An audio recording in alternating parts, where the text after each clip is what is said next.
So the first thing I'm going to invite you to do today is take a breath all the way in and all the way out.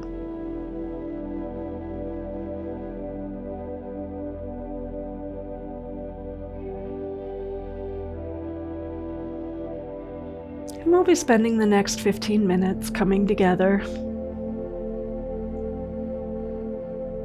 and listening to our internal voices, the divine voice that somehow says we are all one.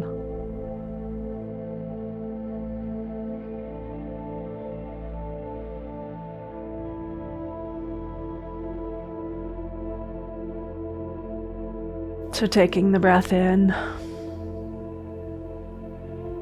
all the way in to the backs and the bottoms and the sides of your lungs. Letting each inhale invite more space, more ease.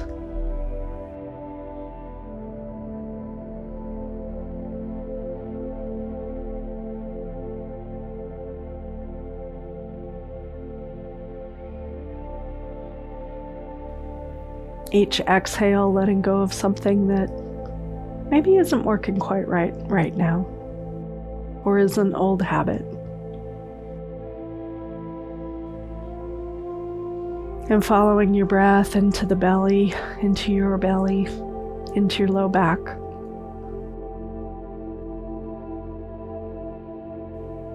And following your breath into the muscles and bones of your hips.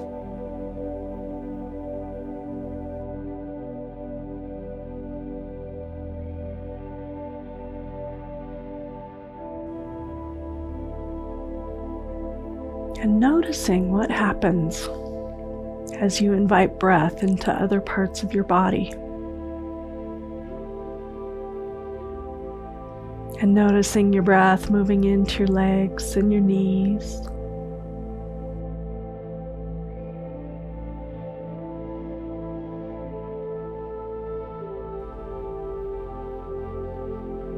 Into your calves and your ankles and your feet.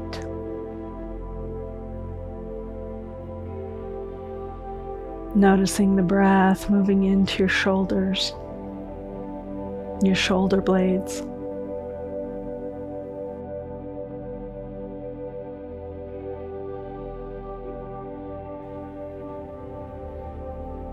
Maybe you notice that your shoulders drop a little bit, or that your chest feels wider and you're breathing easier.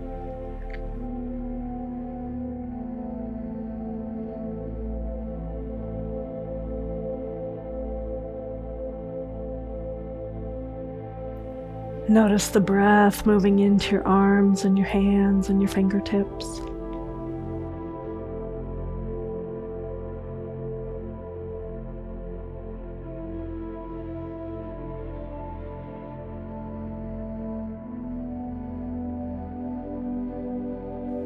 And notice your breath moving into your spine. From that triangle bone at the base of your spine, the sacrum, all the way to the base of your head,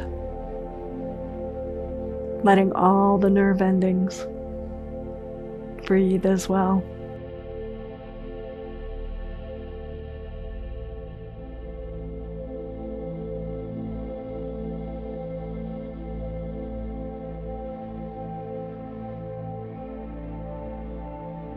And noticing your breath moving into your jaw and the muscles and structures of your face, into all the folds of your brain, and into the top of your head.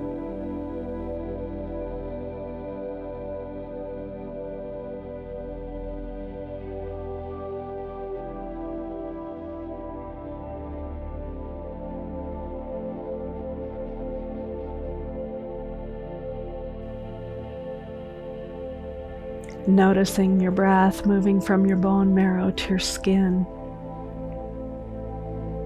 from top to bottom and front to back. Your entire being breathing as one.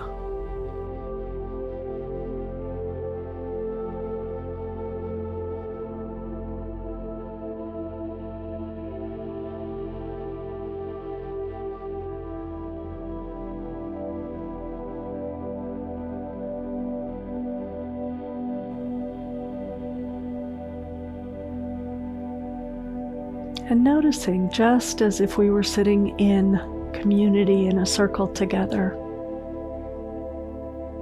that the people around you might be breathing and their breath is matching your breath, and your breath is matching their breath.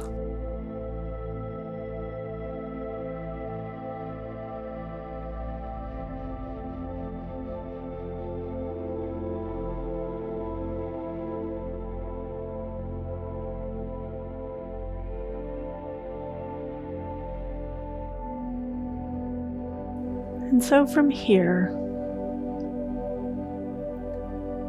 becoming community means that we see all parts as part of the whole. And so how do we do that when we're in community?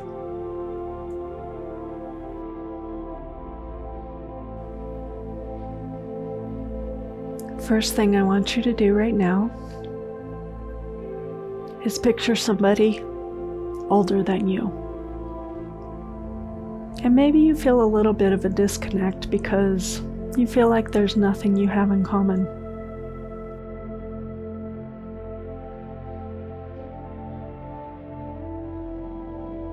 And now I invite you to take a breath, picturing that person in front of you. Are both of you breathing? Are your breaths starting to match each other and mirror each other?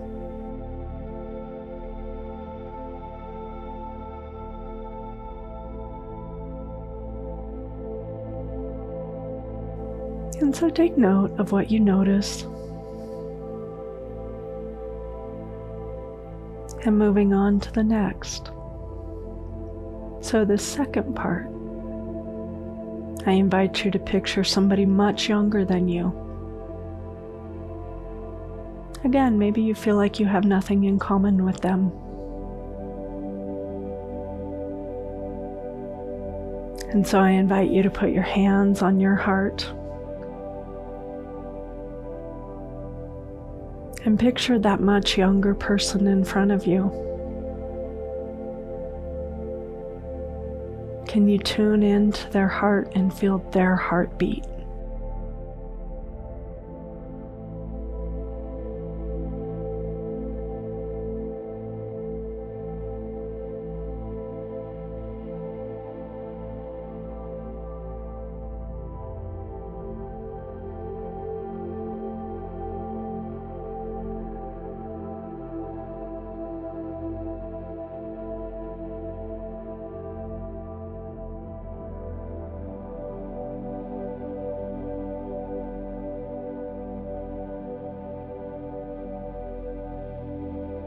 And the third thing I want you to do is picture somebody with a different skin color than yours.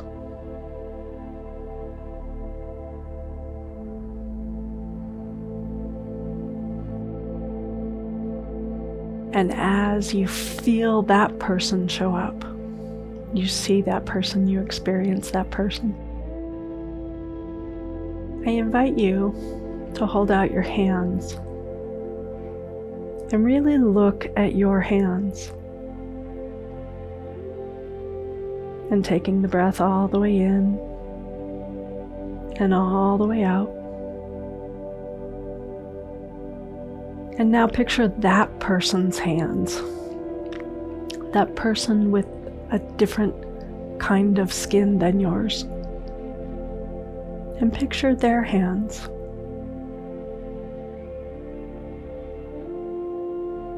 How are your hands the same?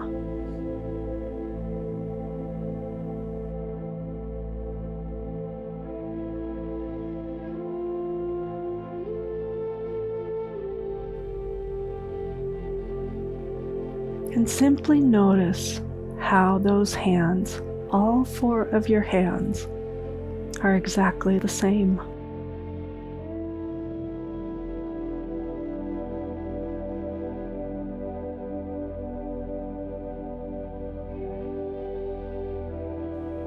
And taking the breath in and moving on to the fourth. Picture somebody with an ability different than yours. Maybe something that we've designated a disability. But picture somebody with an ability different than yours. And tune into your spine. And what do you notice about your spine?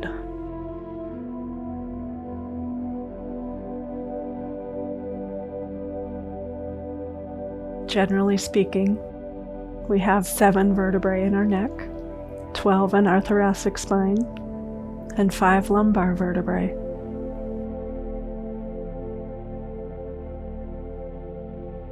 Do you have that configuration in your spine?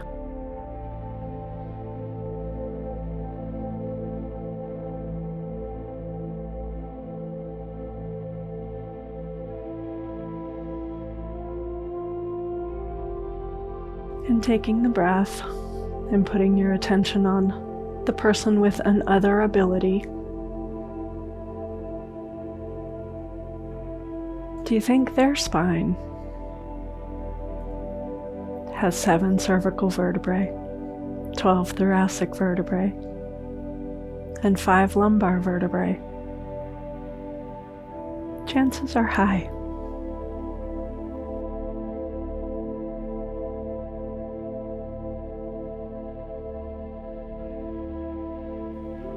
And so picture yourself with that other abled person, breathing and feeling into your spines.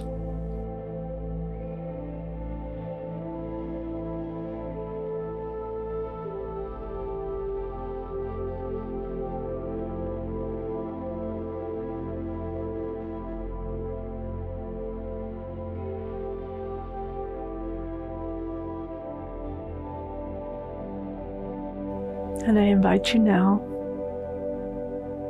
to come back to your breath, your heartbeat, your hands, your spine.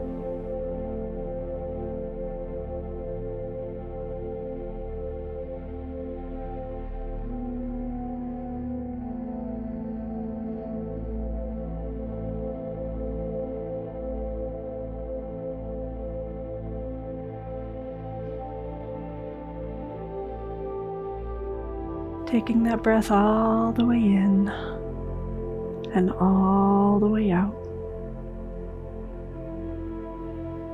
And remembering that these are some of the things we have in common.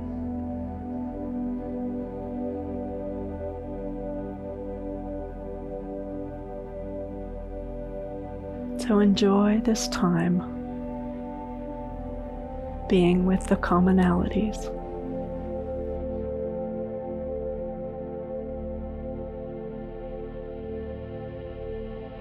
And slowly, gently, easily, as you're ready, come back to this time and this space and this knowing.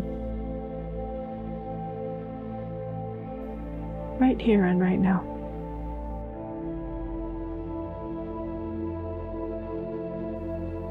Thank you for joining me. Blessings moving into this day.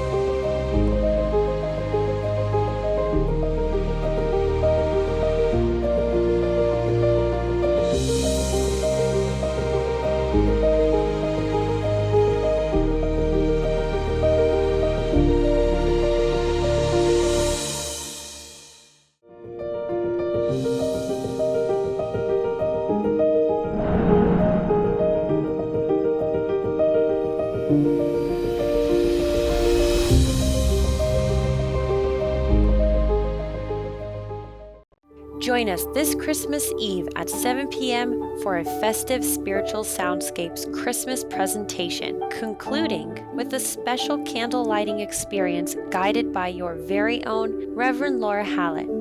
Enjoy the evening as CSLGLV vocalists and special guest artists fill our hearts with holiday joy, performing classic Christmas songs and carols. It's music to your ears with a wintry atmosphere streaming to your living room. Prepare your candle and relax for the evening as we celebrate the eve of Christmas as a community virtually this holiday season.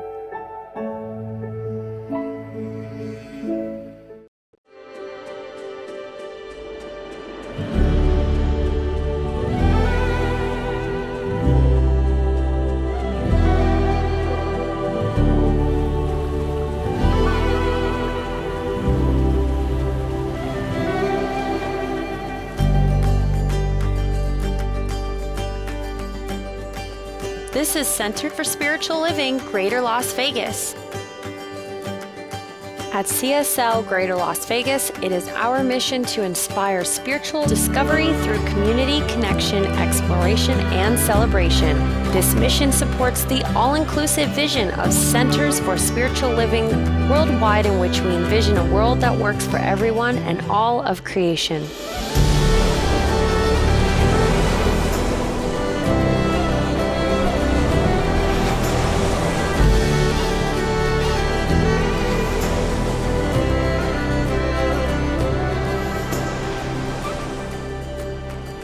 Before we begin this celebration service, let's all join in and sing our opening song together.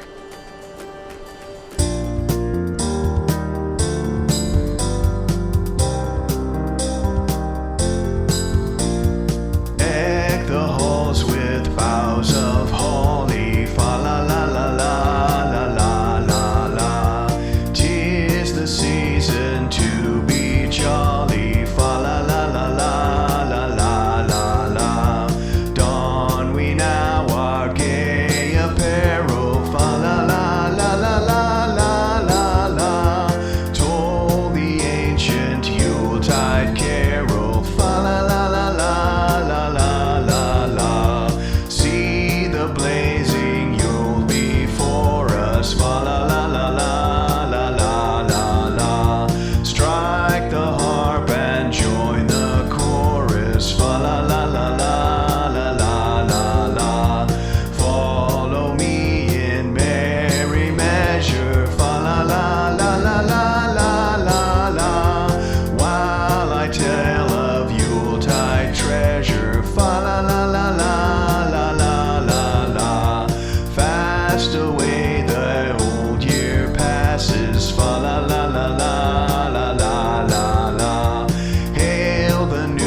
CSL, thank you for being part of our Sunday celebration service. Relax, pull up a chair, and be at peace, knowing that you are part of an amazing community, Center for Spiritual Living, Greater Las Vegas. Throughout this service, if you feel a need for prayer, a prayer and a blessing for you, a family member, or a friend, then please go to our website and select our prayer request. Know that licensed spiritual practitioners are deeply committed to supporting you through prayer. 2 practitioners are providing spiritual support right now for you, for me, for our entire community. We thank Madge Castle and Kelly Marshall for holding high watch for each one of us today. Now is the time for our weekly affirmation. We do this to add positivity, gratitude, and inspire a purpose-driven life for ourselves. If affirmations work for you, please let us know. Now let's read this week's affirmation together. I see spirit in everyone I meet.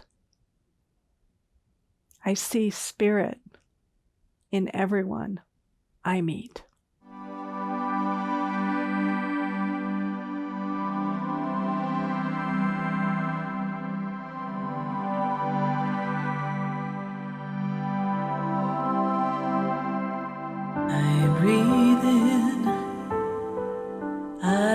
breathe out, I take in,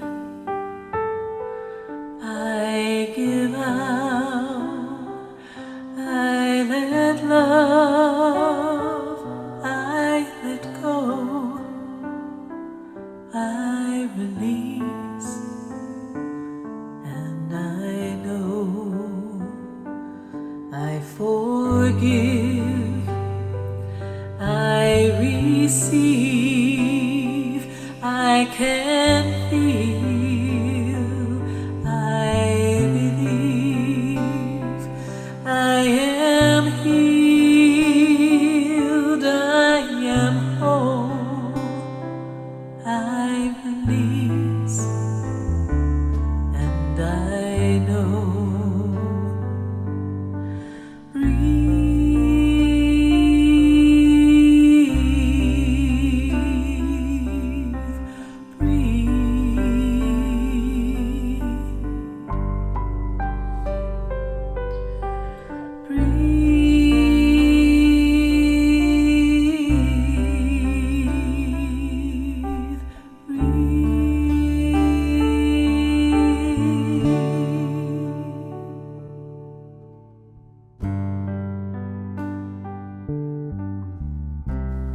I simply recognize the power and presence of the One, of Divine, that One that is the breath of life, that inspires all breath of every living being.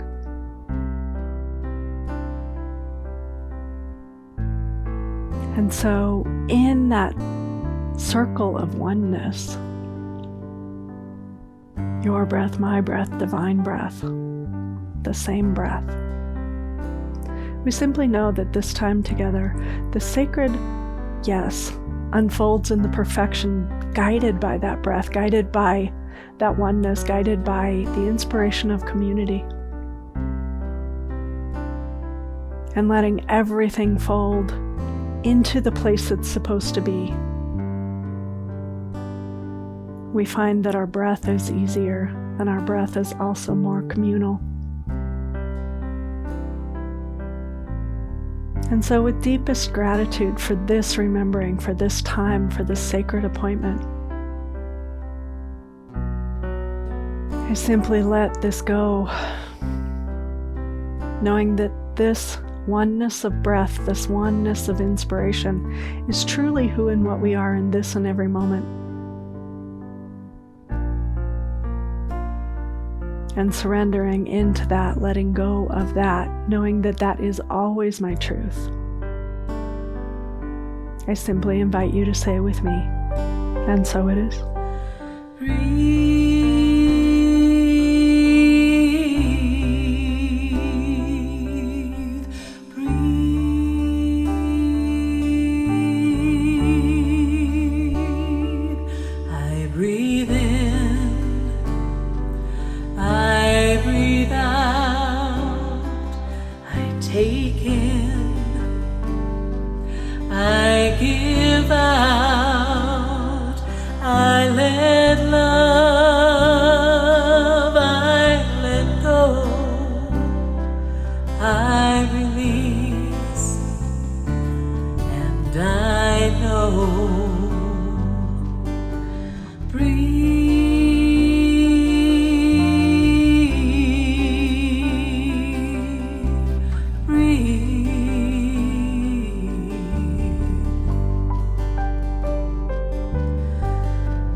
Where there is hatred,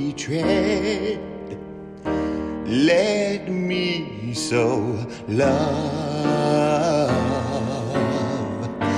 Where there is injury, your power pardon, Lord. Where there is doubt, faith. Where there's despair, hope. Where there is darkness, light. Where there is sadness, ever joy. Lord, make me an instrument of your peace. Lord, make me an instrument of peace. Lord, make me an instrument of your peace. Lord, make me an instrument of peace. O divine Master, source of light in all, grant that I may not so much seek to be consoled as to console, to be understood as to understand, to be loved as to be loved. For it is in giving that we receive. Lord, make me an instrument of your peace. Lord, make me an instrument of peace. Lord, make me an instrument of your peace. Lord, make me an instrument of peace. It is in pardoning that we are pardoned. Lord, it is in dying that we are born to eternal life.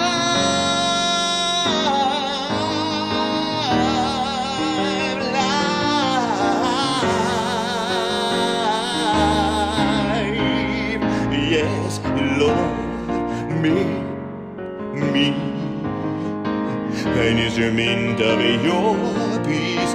Lord, make me an instrument of peace. Lord, make me an instrument of your peace. Lord, make me an instrument of peace.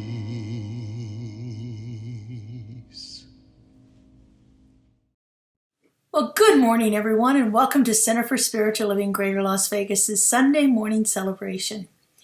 My name is Reverend Laura Hallett, and it is my pleasure to be the spiritual leader of this amazing community located here in Southern Nevada. I want to thank each and every one of you who's here with us live this morning.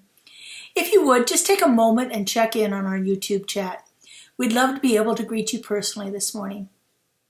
And for those of you that are joining us later in the day, thank you very much for being here with us too. If any part of this service speaks to you today, the music, meditation, the message, please consider sharing it with others. This month, our focus for our theme of Living Everyday Wonder has been on community. Our principle for this month comes from our Centers for Spiritual Living Global Vision statement. We envision a world in which we live and grow as one global family that respects and honors the interconnectedness of all life. Last week at our in-person service, I spoke about the need to belong that is hardwired into our DNA, and that healthy communities, those communities that actually thrive, value diversity. This week we're looking at how the need to be in community with others is formed and enhanced throughout our lives. So much of the work here at Centers for Spiritual Living and with the Science of Mind philosophy has been about personal transformation. Working on ourselves has been a major focus of what we do. And it has served each one of us very well to look at the ways that we can transform our individual lives. It served us well to understand who we are, how we function in the world, how we relate to other people around us, and then to look at those hidden beliefs that we've held for so long that have kept us having the same experiences over and over again. It is not until we know ourselves that we can understand how we engage with our community. When we begin to understand how our belief systems have been developed, especially those hidden beliefs that have been operating in our lives that we aren't really aware of, then we can begin to have a different experience as we interact with others. One of our founder, Ernest Holmes' most well-known sayings is, "Change your thinking, change your life." But you can't change your thinking if you're not aware of what it is. So we have spent much of our time and our effort in providing experiences for personal awareness. And we have classes that work through various topics like relationships, finances, forgiveness, grief, those kind of topics. And we create our Sunday experiences and our Wednesday night services to help us explore those different topics, looking at them from various points of view. We have book studies and workshops and retreats that focus on changing different aspects of our lives. And I know for me personally, this has completely shifted how I show up in the world. And as we are looking at community and how we interact with others around us, the work of personal transformation is still vitally important. The more we can understand about ourselves and how we behave in relationship to others, the more we can begin to understand how communities function around us. But when we look at how we are in relationships to others, we learn more about ourselves and we learn more about our communities. It really is a reciprocal relationship. Author Harriet Lerner puts it this way: only through our connectedness to others can we really know and enhance the self. And only through working on the self can we begin to enhance our connectedness to others. And so we have formed our local centers that provide us a place to do our personal work and to come together as a local community. And this has brought our organization to the place that it is right now. It is only in more recent years that we have become involved with and more concerned about our communities on a global level. And this, I feel, is the future of Centers for Spiritual Living. Our world is now crying out for something more than individual transformation. We are looking for ways to function as healthy, thriving communities. And I think the experiences of the last 2 years, this forced isolation we've had because of the COVID virus, has served to accentuate the need for good, strong, healthy communities. And we, each one of us individually, are hungry for meaningful ways to be together with each other in community. So how do we begin to be more a part of this global community and create experiences that provide meaningful connections within the community? Well, just like we do with ourselves, we begin looking at our current circumstances. As human beings being in relationship with others, one of the first things we need to look at is who we consider to be part of our community. Many people go in and out of our lives throughout our lifetime. Some stay for a while, some are gone in a blink of an eye. A few people come in and shake up our lives, and others lift up our spirit. Numerous people teach us what we need to learn at the time, while others seem to be of little consequence. I love the saying, people come into our lives for a reason, a season, or a lifetime. And what we call our community evolves and changes because of this flux, this flow of people in and out of our lives. As we evolve, our communities change too. So those we consider part of our community can be based on the amount of intimacy that we feel with each of these people within these groups. And this is often represented in a circle diagram that moves from our innermost relationships, our most intimate relationships, to people that we might consider to be strangers. So if we take a look at this chart here, we have our intimate relationships in the circle, in the center of it. Those are the people that we spend most of our time with. This could be our significant others, our partners, our spouses. It could be our children, our parents, our siblings. It could be those super close friends that we rely on for everything. These are the people that we trust with our heart and soul. These are the people that know us intimately. Our next level of community relationships would be that of our friendships. And these are the people we really choose to be around. People that we like spending our time with. These are the people that we see on a regular basis, with whom we might go to lunch or to the movies, that we talk to frequently. And while we may not always agree on every topic, they are the people with whom we have a lot of shared values. These are people that think like us, believe like us, that we like to be around, and that we are enhanced by being in their presence. Now, these two inner circles of people that we spend most of our time with, these are the folks that we might call our peeps. My friends and I call ourselves our peeps. You've also may have heard the phrase, this is our tribe. These are the group of people that we want to be around. These are the people that uplift our lives. And so our next level on the relationship chart concerns the people that we interact with throughout our various endeavors. They could be the people that we see regularly as we move through our lives, like in our work situation. Or maybe they're in social groups, like a card club or a movie club, things like that, where we come together for a social event. These are people that we meet in classes. They could be on sports teams with us.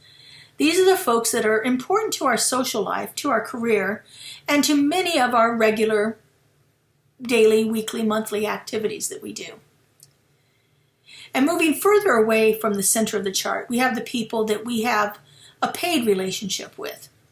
It could be our doctors and their staff, our hairstylist, different kinds of therapists, our housekeepers, maintenance workers, people that we know that we frequent periodically, and these are the people that we trust to assist us with various aspects of our lives. And finally, there are the people we don't know or those we interact with in an isolated situation. These are the people we would most likely call strangers. There usually isn't a great deal of trust at this level.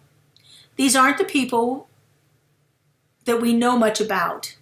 And oftentimes we have some preconceived idea of who they are and how they might treat us. And so because of that, there's some fear in the idea of strangers. There's some wariness about being too involved with them. Because again, we don't know a lot about them, they don't know a lot about us, and we're not really sure what's going to happen when we get together. Now, all of these circles, is what makes up what we would call our community. Now, some people may fall into one or more category, at least be on the border of two circles. There are people who can also move from one circle to another. Like, for instance, they may start off in that exchange circle where you're providing something for you and you're paying them for it. And then you develop a nice relationship and they become a little bit closer to where you now have a friendship with them. As it gets closer and closer to the center of the diagram, the more influence you have over who gets to be in each of these circles. So you can't influence much about the stranger circle, the people that are on the outer circle that we just encounter every once in a while. You can influence something about the exchange people, but they could come and go. Like, you might try one hairstylist and decide that didn't work for you, so you try another hairstylist. You can participate, you can change the people that you participate with to a certain extent. You can't always determine who you're going to work with or who you're going to socialize with, because sometimes we get in groups with people that we would rather not be in groups with. But the closer you get to the center of the circle, the more determination you have on who gets to be in that circle. We get to choose our friends. And for the most part, we get to choose those people that we're intimate with. I know it's often said we can't choose our family, but there are certain levels of intimacy we can choose to participate in with members of our family.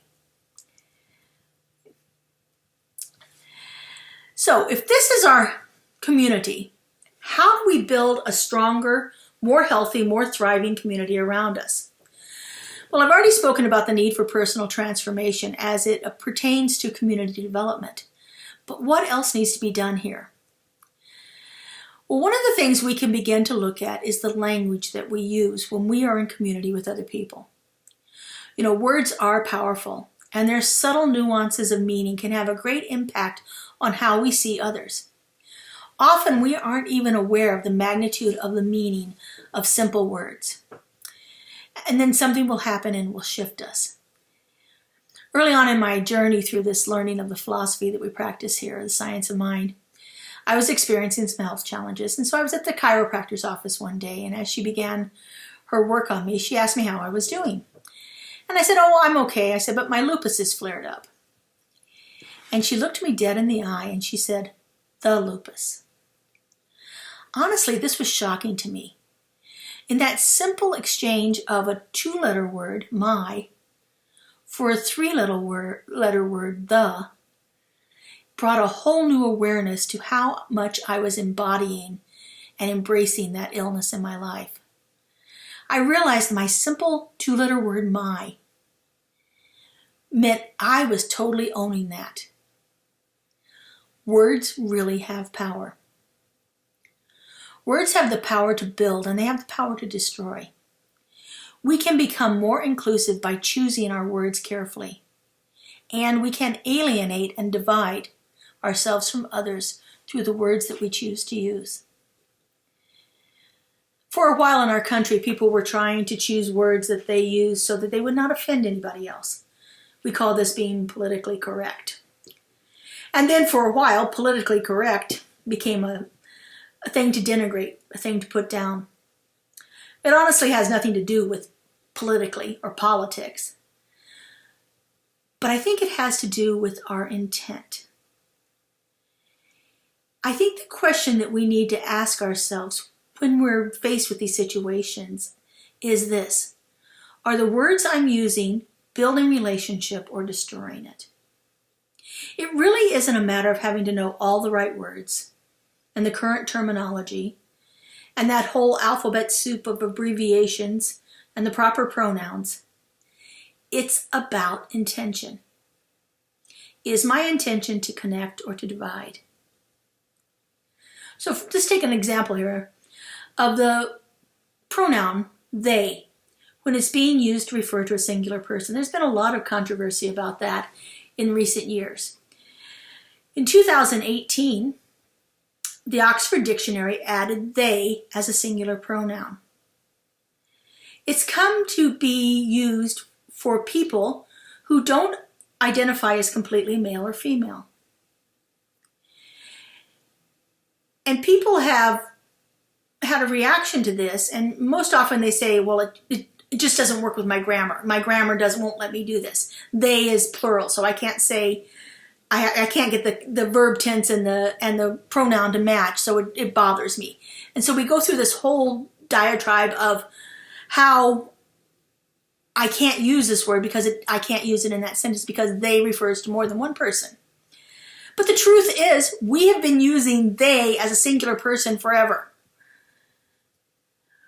We've used it when we're talking about a single person that we could not identify. For instance, how many times have you been driving on the road and had somebody pull in front of us, and then we say, I can't believe they just cut me off? Now, there's only one driver in that car. There may be more people in there, but there's only ever one driver. It's a single person. And we freely use the pronoun they when we're describing that one driver. Or we see some money on the floor and we say, oh, I wonder whose that is. They must have dropped it. It's not more than one person. It's one person, but we're using this pronoun they to describe one person in this situation where we object to doing it in other situations.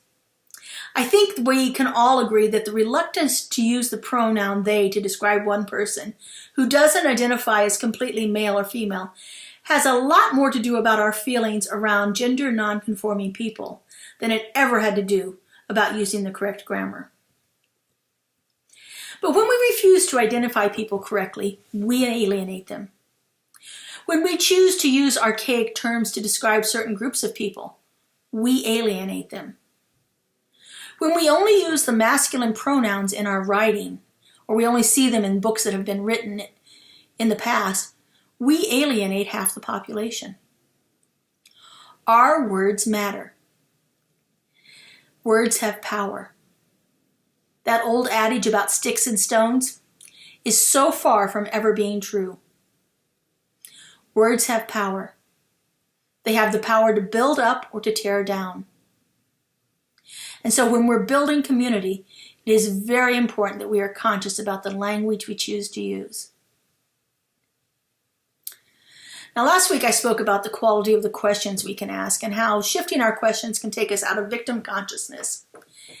This is vitally important, that when we are at any level of a community, that we're asking questions that improve relationships. One way we do this is by practicing open curiosity instead of coming from a place of judgment or preconceived ideas. We can ask questions that demonstrate our curiousness about the other and not ask questions that show that we've already formed a conclusion and that we're just simply looking to demonstrate that. So here we are approaching the holidays. So for instance, I can ask the question, how do you celebrate the holidays? Which comes from a place of open curiosity. Or I can ask, why do you people do that at Christmas? Can't you just feel the judgment that's embedded in that last question? It all depends on how I come at the question. Am I coming at it from a place of curiosity? Am I open to a new answer? Or do I have an idea of some judgment that I've already assigned to it that I just want to get verified, validated? Far too often we let our past experiences form our beliefs about a current situation. We prejudge it before we ever ask any questions about it. Practicing curiosity in interactions with others helps develop a deeper and richer relationships. Curiosity expresses a genuine interest in another person's lived experience in the world, without forming an opinion based on our own assumptions or biases. Curiosity is the way that we approach others with an open heart. Another thing that we can do is to begin to look for the possibilities inherent in every relationship. In his book Community, Peter Block writes, "When we approach things through the lens of possibility, it becomes a declaration of what we create in a world each time we show up. It is a condition or value that we want to occur in the world, such as peace, inclusion, relatedness, or reconciliation. A possibility is brought into being by the act of declaring it." So for instance, if you declare that you are the possibility of peace in the world, even though peace may not reign at this moment in your particular community, the possibility of peace enters the room just because you have walked through the door. When you declare that you are the possibility of the peace and you walk into a situation, peace is now possible there. Peace enters each relationship because you believe that peace is possible between you and another. Peace exists here in a future, not dependent upon an achievement. It is a possibility that exists within the infinite field of possibilities. The possibility is created by our declaration of it, and then, thankfully, it begins to work through us and on us and show up as us. In his latest book, Surviving Storms, which is all about moving through the COVID pandemic, it's a fabulous book, author Mark Nepo writes this. He discusses the decline of communities over the last couple of decades, and he says, "We are suffering great alienation today, as thousands of our citizens are separated from aspects of their human nature, including a true sense of self and a deep regard for others." He goes on to say that the depth of our alienation is a systemic result of people being treated like parts of a mechanized society. The way to overcome this sense of separation, this sense of mechanization, this sense of just moving through our day, is by beginning to open our hearts to others, beginning to live from that place of an open heart. Mark Nepo says, "In deep and lasting ways, living with an open heart is how the soul maps out what is." So in each moment, in each interaction that we have with another, we have some questions that we can ask ourselves. When we communicate with others, are we choosing to isolate and divide or to understand and unite? Are we accepting the cruelty we see in the world? Or are we enabling peace and kindness to prevail? Do we acquiesce to the circumstances we face with fear and resignation? Or do we embrace the possibility that exists right there? And finally, do we harden our hearts? Or are we willing to open them and see what happens? Each one of us, in each generation, faces these questions. Each time we engage with others, each time we come together as community, we have an opportunity to ask empowering questions and to open our hearts to the answers. This is powerful work that we've been brought here to do. It is the same work that will transform us individually and will transform our communities. So let's take this into prayer now, into our spiritual mind treatment. Knowing that the infinite possibility of this amazing world and the amazing communities that we can begin to form exist right here and right now. And so if you will, just simply turn within. Allow your mind to become still. And bring your awareness to your heart center.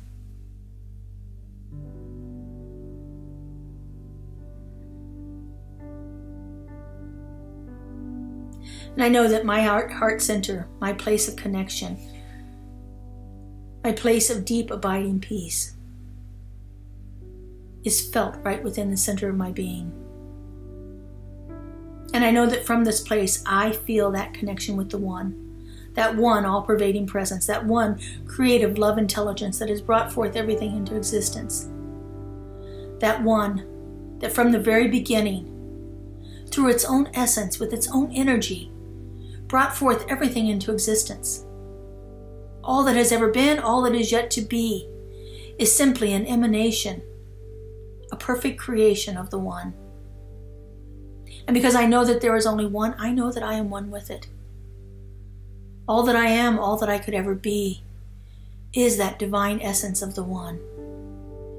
The wholeness and the perfection of that One resides right at the heart of my being. And as I know this is true for me, I know this is true for each and every one of us. For we are all unique and perfect in the eyes of the divine. And so knowing this, I speak my word of truth. I know that right here and right now, that this magnificent presence is unfolding itself through each and every one of us. That we are that open heart of the divine, attracting to us and showing up as us in community, in relationship, in love and perfection, right here and right now. I know that as we open ourselves to this field of infinite possibilities begin to show up in our lives. They begin to grace us. They begin to make changes in our lives, in our world, in our communities, and in each one of us individually. I know that this divine grace is constantly moving itself into form through each and every one of us. And it does so more willingly and more openly as we prepare ourselves and make ourselves available to it. As we open our heart in divine curiosity, expecting the possibilities to show up, then we become a place for transformation within ourselves and within our communities. And I am so grateful to know this, so grateful to feel this, so grateful to see it happening right here, right now. And I release this word, sending it back to that divine intelligence that always says yes. I let it be and I let it go. And so it is. Amen. Here at Center for Spiritual Living Greater Las Vegas, we are a mission and vision-driven community. We offer transformative educational opportunities, deep and meaningful moments of connection, uplifting Wednesday and Sunday services. We greatly appreciate your contributions that support the amazing work we're doing here in Southern Nevada. We have several easy ways you can contribute. We have text to give. Simply text the amount of your donation to our text to give number and you'll be prompted to enter your information. There's a link to our online donation page posted below this video where you can contribute by debit or credit card. And of course, you're always welcome to send a check to our office if that works better for you. All of your contributions go to support the great work that we're doing here in Greater Las Vegas community.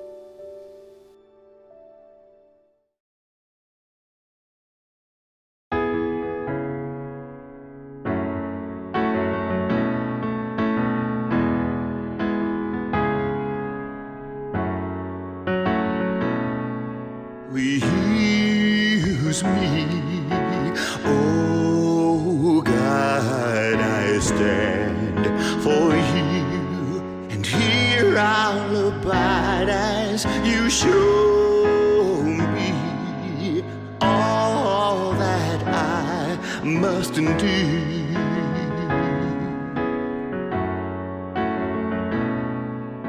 Well, I used to think God was the sun, God is the sun, but God's so much more than the earth or the stars or all of creation. God is creator, all in all, needing us to shine its light as me, as you,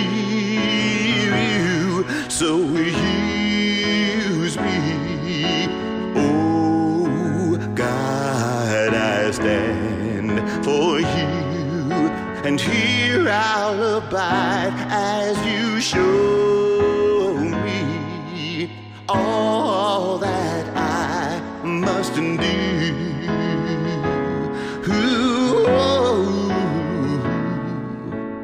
Command my hands, what must they do? Command my life, it's here for you. Yes, God is the love that heals all creation. God is creator, makes all things new. Yes, God needs us to shine its light. Oh, God needs us to shine its light. Yes, and God needs us to shine its light as me, as you, and you, so use me. Oh, God, I stand for you, and here I'll abide as you show me all that I must do. You show me all that I must do. Please show me all that I must do. Won't you show us all that we can do?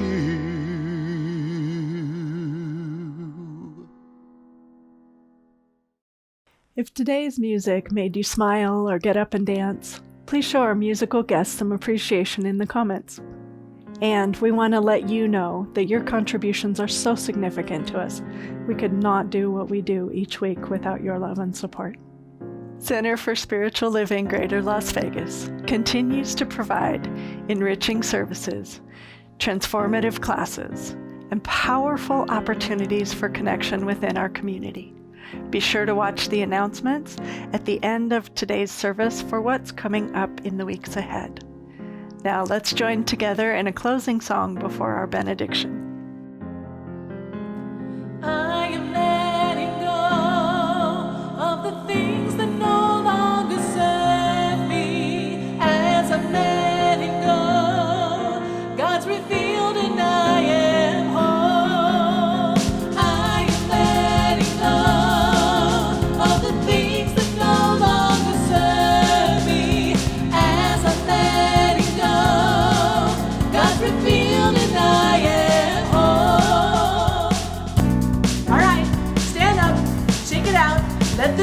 through you. It's been a while. Let's do it. I release and I let go. I let the Spirit run my life, and my heart is open wide. Yes, I'm only here for God. No more struggle, no more strife. With my faith I see the light.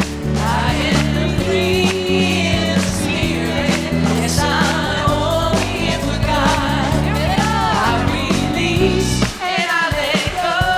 I let the Spirit run my life, and my heart is open wide. Yes, I'm only here for God. No more struggle, no more strife. With my faith I see the light. I am free in the Spirit. Yes, I'm only here for God. Yes, I'm only here for God. Yes, I'm only here for God.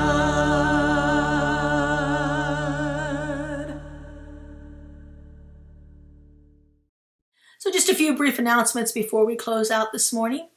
Our next service will be an in-person service on December 18th at 10 a.m.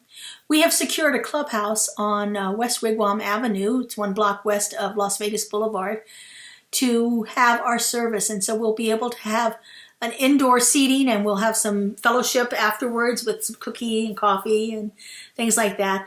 This is a holiday celebration with our music ministry. Our music director, Justin Vogel, has brought together 3 of our fabulous vocalists to bring us some holiday cheer for this time of the year. I've also invited a couple of our practitioners who have some new works in development and have actually produced some wonderful journals and calendars to help people move through some of the different challenges in their lives. And they're going to do a brief presentation on those. So they will have them there available for you to purchase if you'd like to. If you're looking for that last minute Christmas gift that you haven't been able to figure out what to get for somebody, these will make great gifts. And in addition to that, our youth ministry is doing a bit of a fundraiser for youth for teen camp. And so Kaylee Marshall, who's been studying floral design, is putting together some flower arrangements for us to sell and use to support. The funds will be used to support our teen camp. So bring a little cash with you so you can support these wonderful works. On December 24th, we will have our special Christmas Eve presentation and candlelighting service that we've done similar to what we've done the last couple of years. This will be on our YouTube channel at 7 p.m. Beautiful music, fabulous media presentation by Joe Blom and his team, and Justin Vogel and the music ministry. So we hope you join us for that. Make sure you have a little candle with you so you can participate in the candle lighting part of the service with us. And then December 25th at 10 a.m. will be our regular Sunday morning service.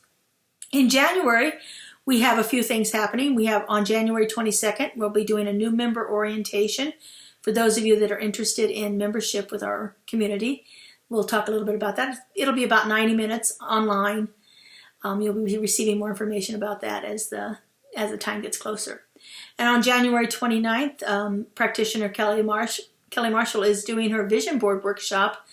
Again, this is also incorporating some of her new work. So it's a wonderful opportunity for you to set your intention for the year and to start with your best foot forward. So this will be held at the Enterprise Library on South Las Vegas Boulevard. And in January, our Sacred Circles will become active again. And so look forward to seeing that information coming out on the e-blast, on our website. You can find out all the information about that. And then finally, in February, we will have our annual membership meeting. This will be held online February 26th after our Sunday service. So again, look for the e-blast and the information coming out about that. We have lots of ways for you to stay connected as a community here, and it is so vital that we do that work, not only for our community to thrive, but for each one of us individually to thrive. Coming together in community is how we actually grow in our world. And so this is a wonderful opportunity to do that at this holiday season.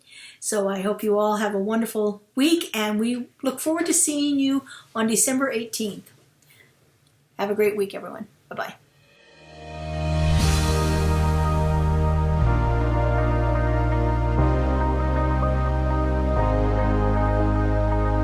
The monthly publication, Science of Mind magazine, is a treasure to be read and contemplated. Along with in-depth articles, there is a day-to-day spiritual support to be gleaned from its daily guides. Licensed practitioner Lynn Frankenberger hosts Adventures in Faith every Tuesday at 11 a.m. on Zoom, and you're invited to join in.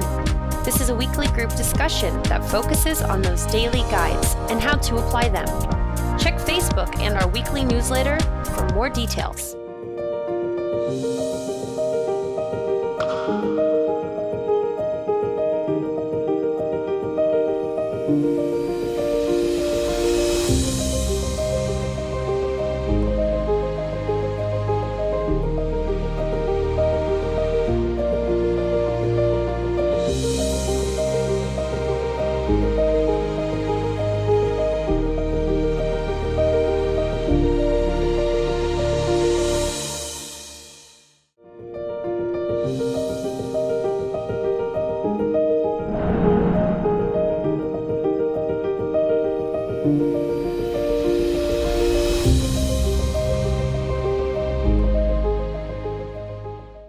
Join us this Christmas Eve at 7 p.m. for a festive Spiritual Soundscapes Christmas presentation, concluding with a special candle lighting experience guided by your very own Reverend Laura Hallett.